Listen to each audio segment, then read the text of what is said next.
Good morning class. कैसे हैं आप सभी? आशा करती हूँ आप लोग अच्छे से होंगे और पढ़ाई कर रहे होंगे। तो चलिए, आज का जो हमारा वीडियो है वो हम बताने वाले हैं ग्रीडी एल्गोरिथम्स के बारे में। हमने कई जगह बहुत सारे एल्गोरिथम्स यूज़ किए हैं और हमने बोला है कि ये ग्रीडी एल्गोरिथम है या ये ग्रीडी अप्रोच अपनाता है, लेकिन ग्रीडी एल्गोरिथम का मतलब क्या होता है, आइए इसको जानते हैं। तो क्लास, ग्रीडी एल्गोरिथम का मतलब होता है वो एल्गोरिथम्स या वो टेक्निक्स जो इमीडिएट बेसिस पे उसके लिए जो फ़ायदेमंद होती है वो देखती है। सपोज़ आपको एक ग्राफ दे रखा है, मैंने ए, बी, सी और डी, ठीक है। अब आप इस ग्राफ पे जाने के लिए कुछ वेट्स का यूज़ करेंगे,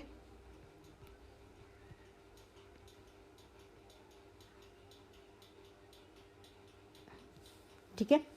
अब मैं आपको ये बोलूं कि आपने ए से चलना शुरू करना है और सी पे जाना है, तो अब इसको हम लेट्स से 17 ले लेते हैं। अब देखिए, अब कुछ लोग क्या करेंगे, वो देखेंगे कि ए से सी पे जाने के लिए रास्ते कितने हैं और उसके बाद जो मिनिमम वेट वाला होगा वो अपनाएंगे। फॉर एग्ज़ाम्पल, अगर एक तरीका तो ये है कि मैं देखूं ए से सी पे जाने के लिए एक बी लेना पड़ रहा है जिसमें कि 5 वेट है, उसके बाद यहाँ पे जा रहे हैं हम सी पे 17 वेट है, इसका मतलब कितना हो गया, 22 हो गया। कुछ लोग हैं जो सीधा ए से सी पे जंप मारेंगे और 20 ले लेंगे क्योंकि बीच में बी पे नहीं जाना पड़ेगा। अब कुछ ऐसे हैं जो ये देखेंगे कि ए, बी और सी अगर हम इस रास्ते से जाते हैं तो हमारा वेट इतना आता है, अगर हम ए टू सी डायरेक्ट जाते हैं तो हमारा वेट 20 आता है। तो वो देखेंगे कि दोनों में से मिनिमम कौन सा है, तो वो क्या करेंगे, they will go for minimum weight. Clear? अब ग्रीडी एल्गोरिथम बच्चों क्या अप्रोच अपनाता है, वो ये देखता है कि मुझे ए से सी पे जाने के लिए इमीडिएट बेसिस पे कम कौन सा लग रहा है। फॉर एग्जाम्पल, अगर मैं यहाँ पे आपको इसको दूसरे ग्राफ से समझाती हूँ। सपोज़ यहाँ पे मेरा ये ग्राफ है ए से बी, बी से सी और डी। अब देखिए, ए से बी पे, बी से सी पे, ए से डी पे और डी से सी पे, ठीक है। अब देखिए, अगर मैं इसका वेट ले लूँ 2, इसका वेट ले लूँ 7 और यहाँ पे मैं वेट अगर रख देती हूँ सपोज़ 15 और यहाँ पे मैं वेट रख देती हूँ 1, ठीक है, और यहाँ पे मैं वेट रख देती हूँ 3। अब देखिए, जो ग्रीडी एल्गोरिथम को यूज़ करेगा वो ये देखेगा कि मुझे ए से जब शुरू करना है और सी मेरा डेस्टिनेशन है, तो मुझे सी पे पहुंचने के लिए इमीडिएट बेसिस पे मिनिमम वेट वाला एज कौन सा है।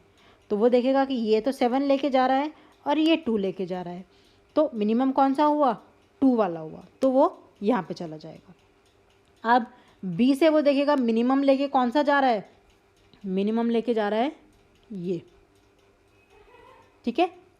डी पे जा रहा है तो वो 3 को अपना लेगा क्योंकि ये वाला तो 15 है तो ये तो लॉन्ग पड़ेगा, तो वो 3 को अपना लेगा।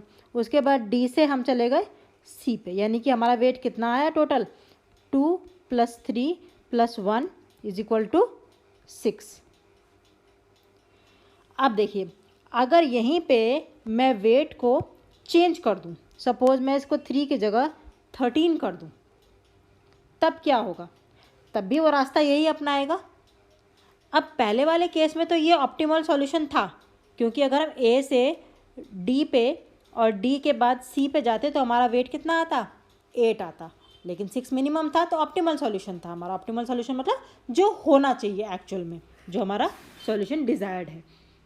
लेकिन अगर मैं इसको 13 कर देती हूँ और तब भी ये अगर ग्रीडी एल्गोरिथम से चलता है तो वो क्या लेगा, ए से बी, बी से ऑब्वियसली डी लेगा क्योंकि यहाँ पे उसको 15 बड़ा लग रहा है, और डी से वो सी ले लेगा। तब उसका वेट कितना आएगा, 2 + 13 + 1 कितना हुआ, 16।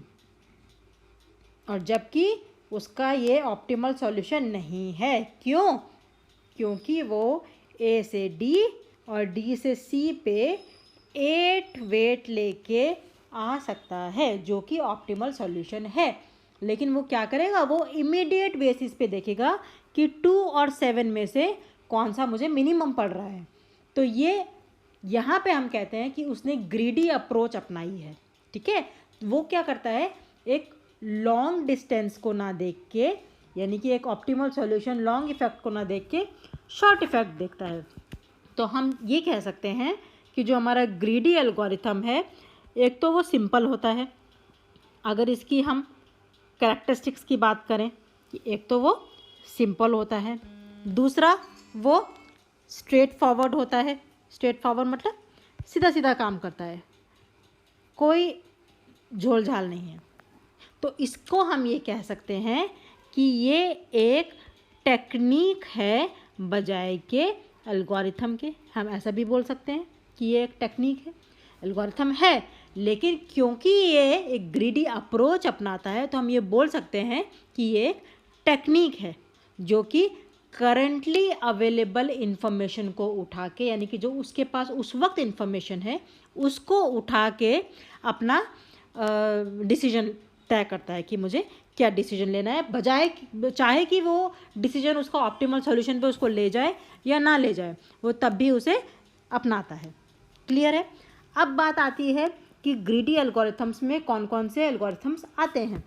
तो देखिए, हमने प्रिम्स किया था जो हमारा ग्रीडी एल्गोरिथम था, क्रुस्कल किया था जो हमारा ग्रीडी एल्गोरिथम था, डिस्गास्ट्रास भी हम कर चुके हैं जो हमारा ग्रीडी एल्गोरिथम है। इसके अलावा भी बच्चों बहुत सारे ग्रीडी एल्गोरिथम्स होते हैं, लेकिन जो हम कर चुके हैं उसमें यही तीनों हैं। ये लिमिट नहीं है, यहाँ पे ख़त्म नहीं होते ग्रीडी एल्गोरिथम्स।